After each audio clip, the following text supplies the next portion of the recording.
headphones, you're looking for Bluetooth speakers, go to rayconglobal.com.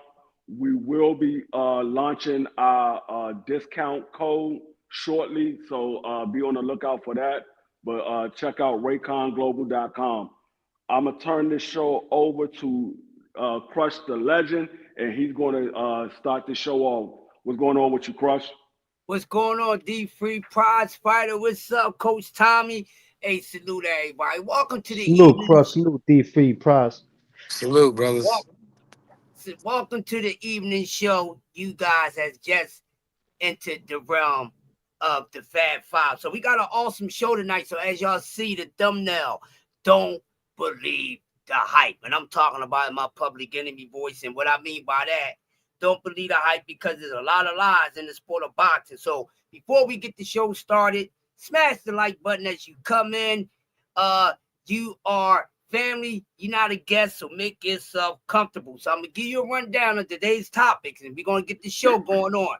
So the first part of the show, we will be talking about the lies being told in boxing, which is the theme title of the show. Don't believe the hype.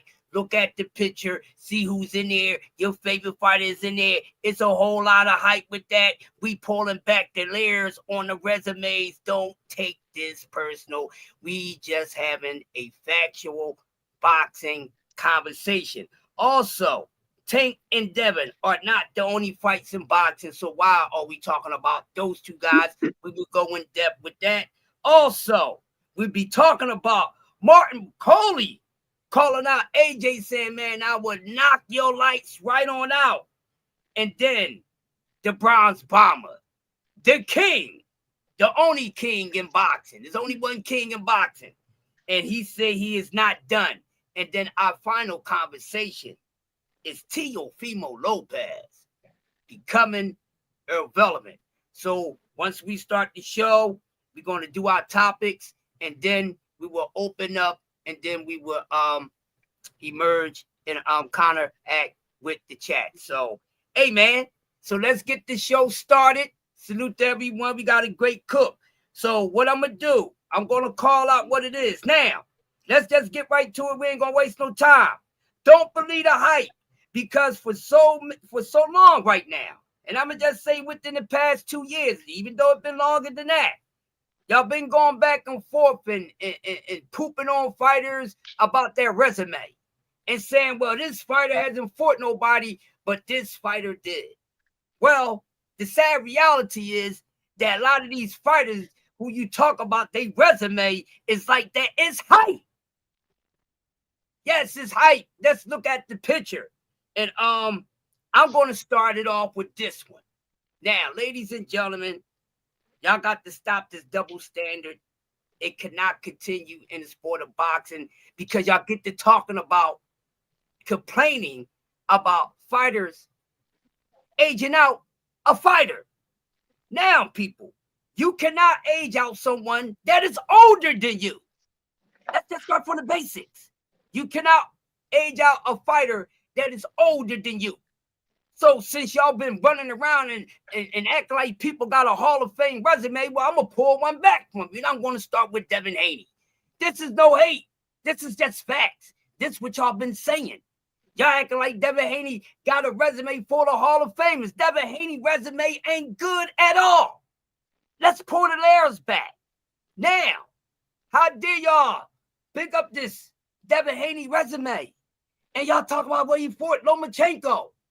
Lomachenko is 10 years older than Devin Haney. 10 years older than Devin Haney. When Devin Haney fought Lomachenko, you Haynites did not complain to your boy Devin Haney about fighting a man that was 10 years older than him and past his prime. If you look at your favorite fighter resume, you Haynites, respectfully, he always averaged around to fight someone on his resume between 6 to 12 years older than him. Then y'all talk about Regis Prograis. Oh, well, he fought Regis Prograis. Well, when the last time I heard that Regis Prograis was a future Hall of Famer? Mind you, Regis Prograis, 17 years older than Devin Haney.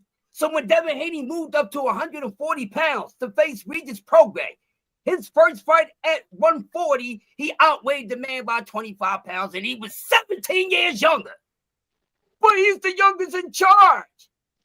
But he's being a bully. He's running around fighting senior citizens.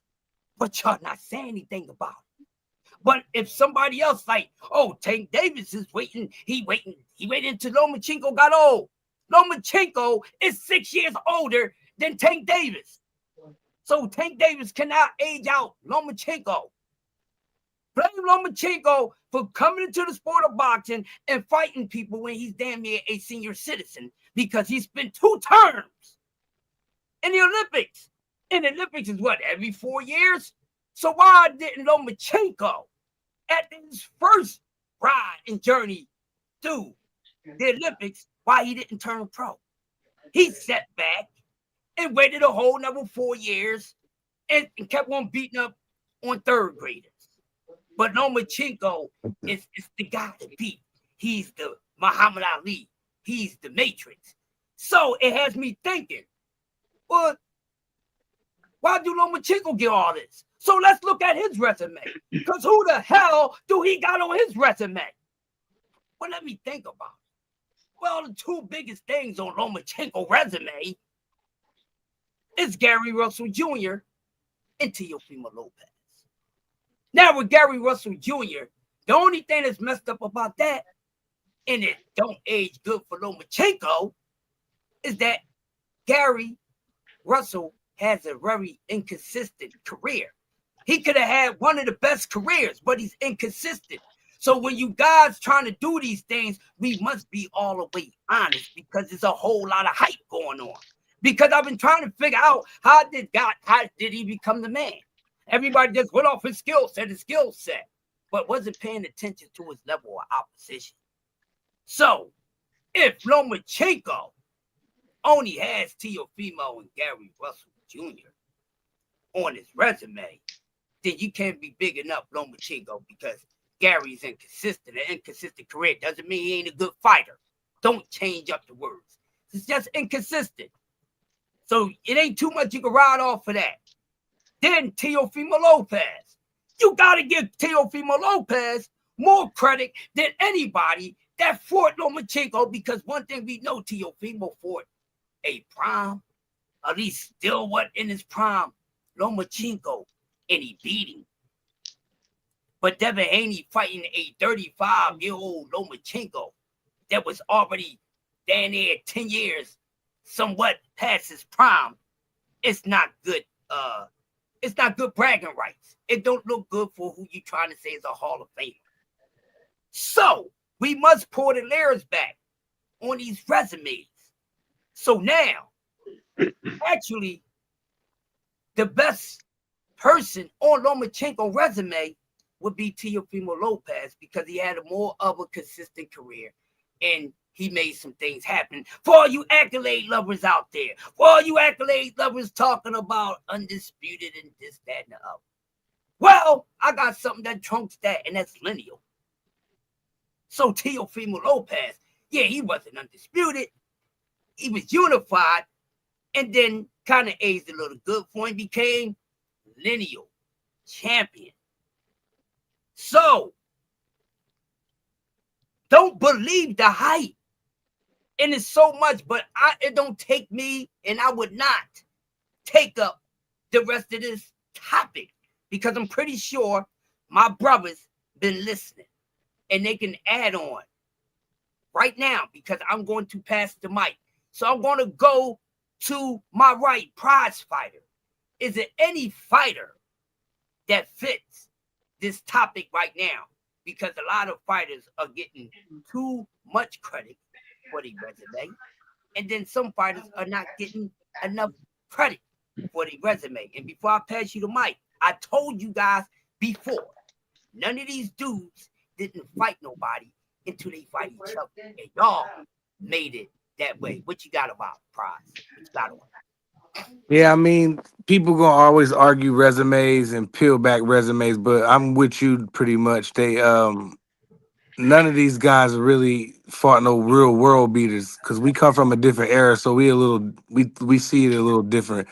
But like, I really don't have a problem with Tank's resume.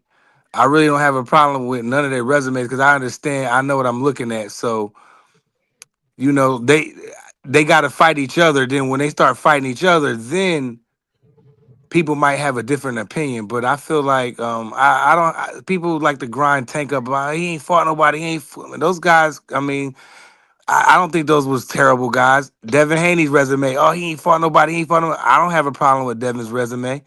You know what I'm saying? I don't got a problem with Lomachenko's resume. You know, he fought some good dudes. You know, what was the boy name? The Axeman was nice. You know, so he fought some dudes too. But I mean, I want to see them fight each other at the end of the day. There's nothing else to say about it. I'm not gonna go on like OG Crush, but they got to fight each other at the end of the day. Tommy, what you got? Oh, salute, man. Yeah, I was listening good, man. I don't really buy into the hype. All the hype they have for these fighters, I don't buy into the hype. I think I look at things pretty rational, man. Devin, Devin got a he got an eye resume. You know what I'm saying? He got an all right resume. He got a decent resume, but not what was hyped up to be. Loma, when they was talking about he was the next Ali, he was this, down the third. I never bought none of that. When he went to fight Gary Russell Jr., I picked against him. I thought Gary Russell was gonna wash him. But when he beat Gary Russell in his third fight, he proved to me, man, he's something special, man. To me, the man is something special. But what I think the problem lies, you get these stars who they trying to make, and they want to wait years until they build them up to fight each other. It wasn't like that back in the days. Tommy Hearns and Sugar Ray, they was young dudes when they fought each other, and they got paid handsomely. Felix Trinidad and Oscar De La Hoya, they were young dudes.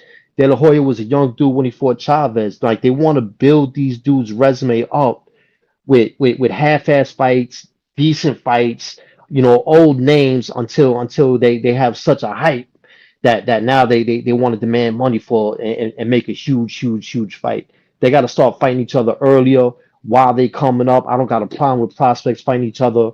I like when Michelle Rivera and Frank Martin fought each other. It need to be more fights like that, man. They Hmm. need to start getting at it.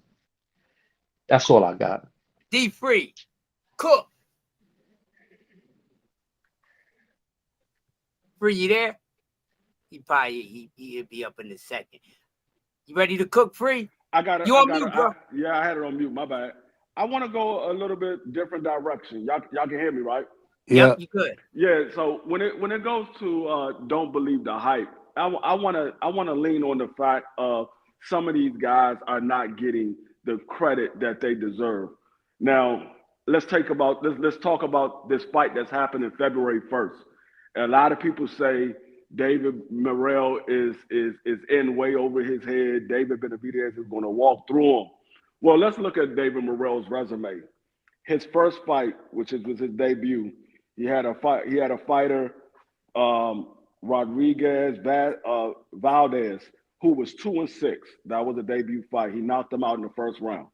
Mm. His second fight, which was Quentin Rankin, he was 15-6 with two draws. He stopped him in the second round. Then he had Lennox Island, 22-0 with one draw, got a unanimous decision. Then he had Mike Gavas, I can't pronounce his last name. He was 26-3 with one draw, knocked him out in the third round. Then he had Mario, who was 12-0, knocked him out in the first round. Then he had Atlantis Fox, who was 28-2 with one draw, knocked him out in the fourth round. Then he had Calvin Henderson, who was 15-1-1, knocked him out in the fourth round. Then he had Aldous, I can't pronounce his last name. He was 16-0, knocked him out. They don't even say what round he knocked. Oh, he knocked him out in the 12th round. My bad. He knocked him out in the 12th round. Then he fought Falco. He was 24-1-1, knocked him out in the first round. Then he had Cena, who was 28-2, knocked him out in the second round. And then he had Hot Rod, which was at 175, and he got a unanimous decision. So the one thing that I find that was a common factor in all of these fights, whether there was knockout or there was unanimous decision, the one thing that I find a common factor, all of these guys had a winning record except for his debut. Every last one of these guys had a winning record except for his debut. The only one guy had more than 3 losses was his second fight. He was 15-6. Everybody else that he's fought besides his first 2 fights hadn't had more than 3 losses. Some of them was undefeated fighters. So we got to take in context of what this man has been doing since he became a pro. He only fought 6 rounds one time, the first debut. He fought a 8 rounder his second fight. After that, 12 rounds, 10 rounds, 12 rounds, 12 rounds, 12 rounds, 12 rounds, 12 rounds, 12 rounds, 12 rounds, and 12 rounds. This man has 11 fights, and he's only fought a 6 round and an 8 round one time. Never fought a 4 rounder. This man was put into the fire right off the break. Right off the break, he was put into the fire. So when people say, he don't have the experience, I might need to step back and look at his resume and look at the caliber of fighters that he's actually been fighting. These ain't no run-of-the-mill type fighters. And you say, but who did they fight? Doesn't matter who they fought. He's not fighting who he fought. He's fighting that fighter who was 28-2 or 26-0. He's fighting that guy. He's not fighting his resume. He's fighting him. So a lot of times we look at the resume and we get name friendly. The name recognition clicks a bell in our head and say, oh, you know what? That's a good fighter. I know who that is. That's a good fighter. When all actuality, you got to really dig into it. Okay, yeah, he's somebody I know, but when did he fight him? How old was he? Was he on a decline or was he still in his prime?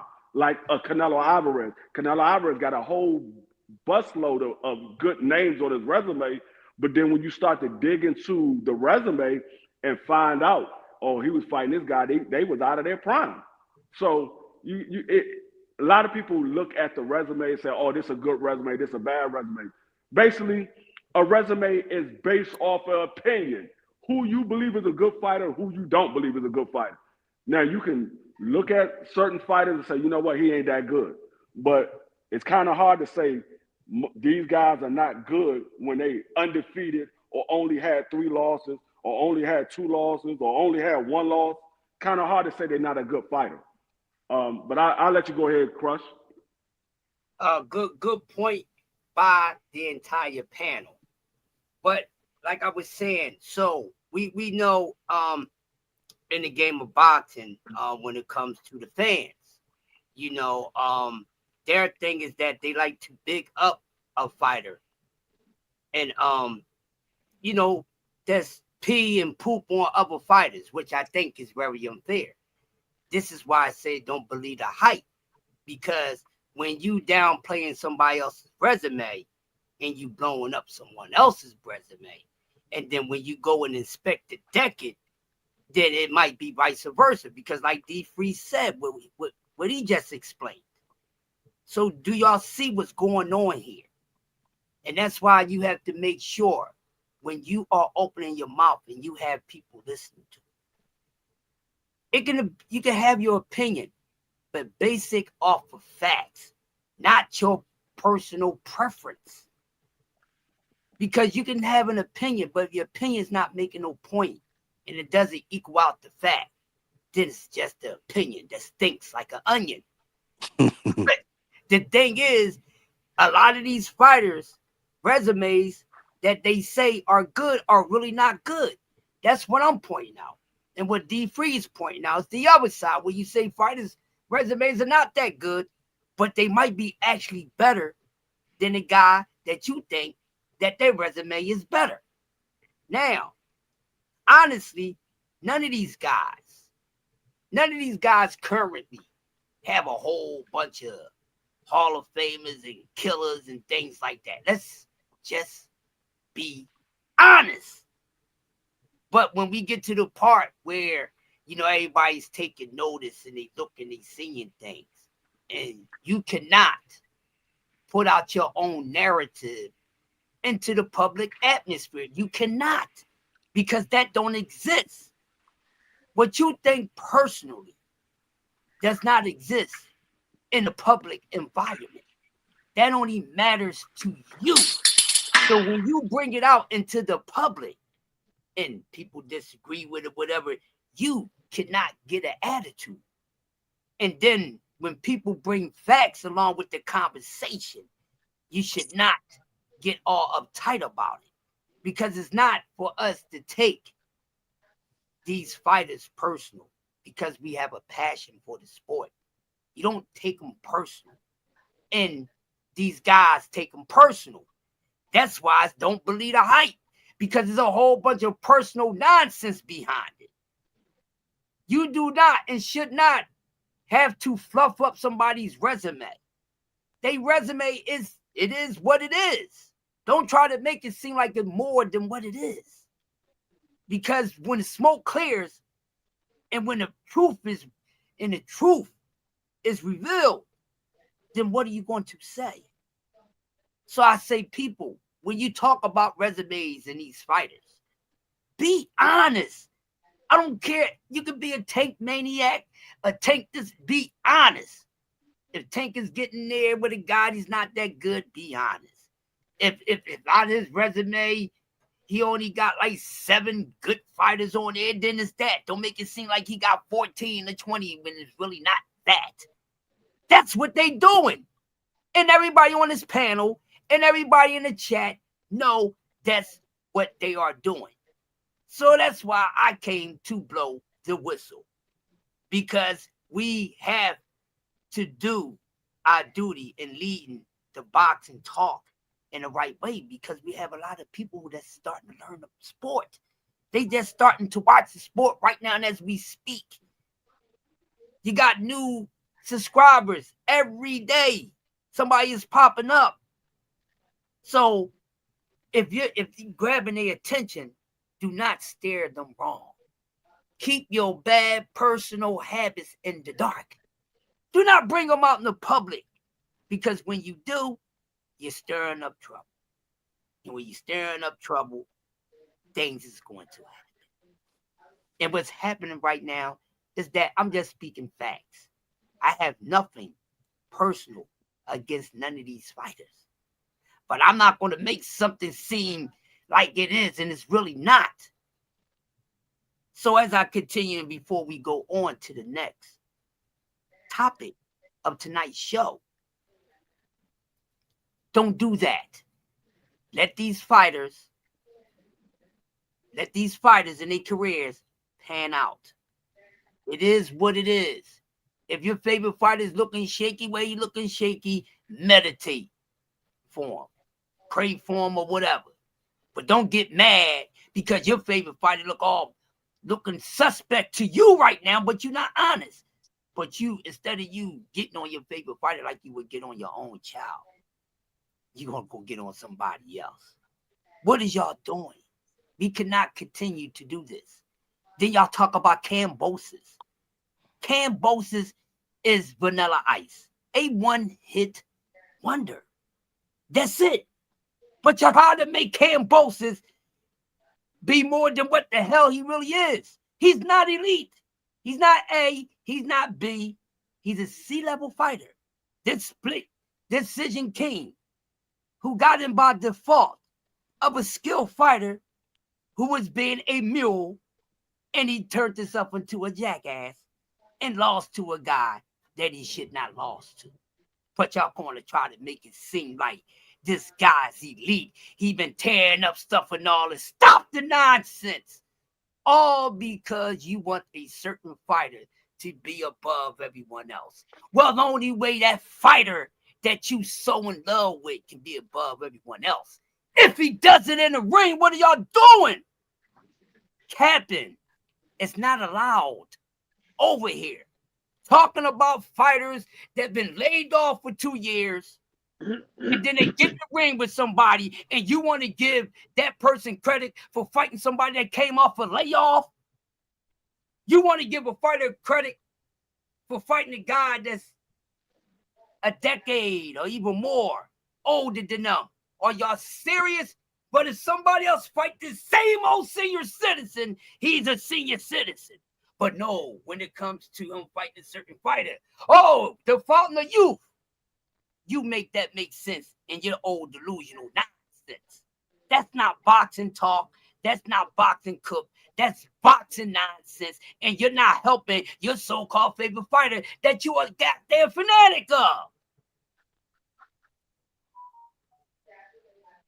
These fighters and their resumes, they only talking. They're not telling anything. They're only talking. And then when it's all over and when their career ends, then we having another conversation. So to be saying that somebody is a Hall of Famer and they still active in their career sounds like a bunch of mess. And they haven't even done enough to be a damn Hall of Famer. Even though Hall of Fame is just a popularity vote. That's all it is. So if y'all want to brag and boast about that, he's going to be a Hall of Famer. Which so is a whole bunch of fighters that been getting their behinds kicked from corner to corner. It's Hall of Famers. And they Hall of Famers for getting their behind whipped. You make that make sense. A fictional character is in a Hall of Fame. You want to big it up, make it make sense. That's why it's called Don't Believe the Hype.